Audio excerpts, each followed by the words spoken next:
language to give you the news in brief. Directly, allow me take you through the news in brief outside the regional bloc of Uganda. To begin with, in Nigeria, dozens injured in a bus and train collision in Lagos. A computer train plowed into a bus carrying civil servants from the outskirts of Lagos, and the accident happened while the bus was crossing the rail track. According to officials, 6 people were killed and 79 were injured, and then 29 are still in critical conditions. The governor has declared 3 days of mourning in the city of Lagos. And then in the Middle East, the UN has purchased a huge ship that hopes will prevail an environmental catastrophe of the coast of Yemen. 4 years, more than 1 million barrels of crude oil have been sitting on a decaying supertanker in the Red Sea. There are fears of the vessel could soon break apart or explode, risking one of the worst oil pipes in the recent memory. But on Thursday, the UN said it had purchased a crude carrier that would hit to Yemen and remove the oil from the strengthened ship. The purchase of this suitable vessel marks the beginning of the operational phase of the plan to safely remove the oil and avoid the risk of an environmental and humanitarian disaster, ICAM Senator reports. Inside the UK politics, the Prime Minister Rishi Sunak is heading to Paris for a push for France to go further on joint efforts to stop migrants crossing the English Channel. Mr. Sunak and French President Emmanuel Macron will meet at Elysee Palace alongside senior ministers in the first Anglo-French summit for 5 years. The UK wants to look at boosting police patrols on French beaches from where many small boats crossing live. A deal on returning migrants arriving in the UK to France is not expected, but earlier this week, Mr. Sunak unveiled his plans to deter people from making the crossing. Under the plans, anyone found to have entered the country illegally would not only be removed from the UK within 28 days, but also be blocked from returning or claiming British citizenship. He added that those arriving on the UK's beaches would either be returned to their home country or another safe third country like Rwanda, he mentioned.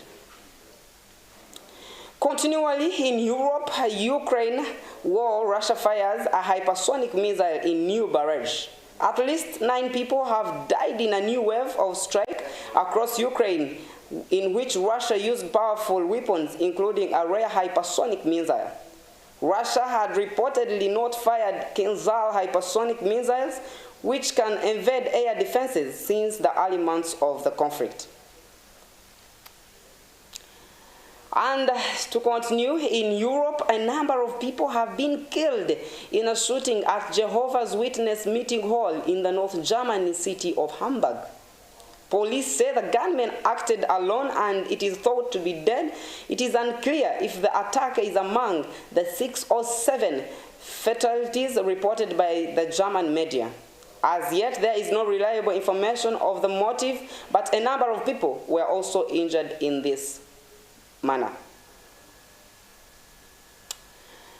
Stories from the UK and Canada continue. Reports from the Mexican border city of Matamoros say a splinter group of the Gulf cartel called the Scorpion Group has apologized for kidnapping 4 US citizens last week, killing 2 of them, and has turned over the men it says are responsible. On their front pages, many of Mexico's newspapers published a photograph that appears to show 5 men lying faces down on the ground and their hands tied and their t-shirts pulled up above their heads, and it was apparently taken as the police arrived on the scene. A letter from the Scorpions group was allegedly left with the men, which apologized to the people of Matamoros and to the US victims and their families, and a Mexican woman killed last week when the gang fired on a white minivan the Americans were traveling in.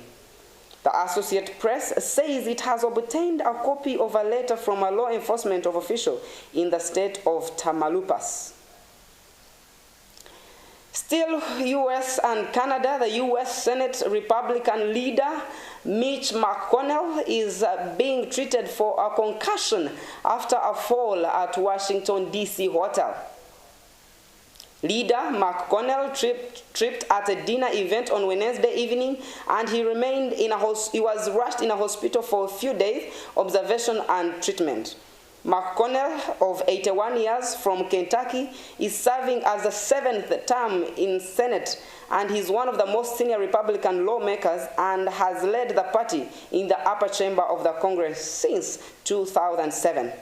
However, President Joe Biden told the reporters on Thursday afternoon that he had spoken with Mr. McConnell's family, and he assumes that he shall be well. That brings us to the end of our news in brief. More details, you will have them in the afternoon news bulletin with Mercy Gashegu Sembatia. Stay tuned on Channel 44. The Pastor's program is now next. Stay blessed. Shalom.